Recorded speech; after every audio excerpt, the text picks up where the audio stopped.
Who are you and what are you doing here? And tell me about your bike. Right on. Yeah, my name's Wan Gerin. I'm a frame builder. I'm here at Philly to show off my work and meet like-minded bike people. This is a utilitarian mini cargo bike. The wheelbase matches a standard bike wheelbase for that like stable handling, but smaller wheels to get in and out of an apartment. This is my front Cargo Fourk minimalist fork conversion, perfect for getting groceries, can handle like upwards of 70 pounds. A little bit of BMX DNA to match that like small bike mini wheel size. This is a friend of mine, Harm Components, 3D printed top cap. My favorite detail is the integrated binder on the seat stay.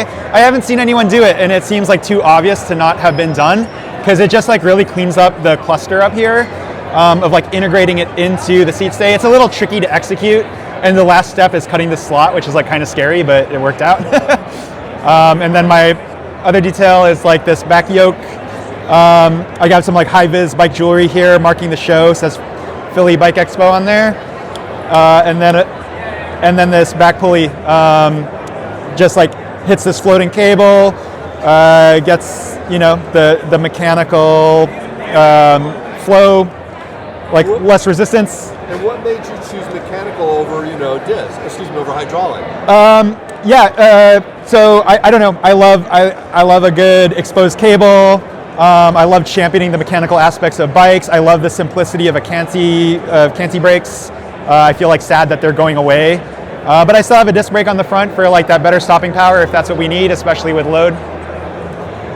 That's kind of smart. That way a customer can see that you can do both. Yeah, that's true too. Absolutely. How did you get into building bikes? So I started as just a bike commuter and needing to like wrench on my own bikes to keep it running, save a bit of money. I fell in love with like mechanicking on bikes, and I became like the mechanic for my friends. I started fixing up old frames, and from there I'm like, oh, what would it be like to build a frame? I studied frame building under Doug Faddick, and the rest is sort of went from there. I joined a shared workspace in Chicago. I have a photo here. It's called Bubbly Dynamics. There's 5 builders that I share a space with. We share tools, we share knowledge, and it made the barrier to entry like low and easy for me to get into. And tell me about the name. Yeah, so Wangerin is my last name. It's German. I put a split in it because often it's mispronounced as Wangerin when it's all one. So by putting that break in the name, you get the hard G. Also just makes it a bit different, a bit weird, and that's my vibe. I like it. Where'd you grow up? What'd you study in school? So in school I studied a field called industrial design, which is like product design. I designed grills for Weber and grill tools for Weber for like 5 years. I now actually teach industrial design at the University of Illinois at Chicago. I grew up everywhere. What's everywhere? Dad was in the military, mom was my dad worked for the United Nations for 20 plus years. So I was actually born in the Philippines, lived in Sudan, Kenya, Pakistan, Switzerland. Honestly, that's where I think this like interest in bikes grew, because there were so many bikes being used for utilitarian purposes in a lot of those countries. And I've always loved bikes ever since growing up.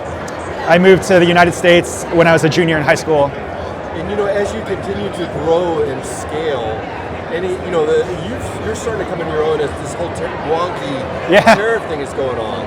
What are your thoughts on how to navigate all that? Great question. Have you encountered it yet? So I produce locally, but some of my tubing and materials comes from overseas. I thankfully have like a decent stock, so I haven't been impacted by the tariffs. But I do have aspirations to like partner with others or do like small production runs, especially like the Cargo Fourk.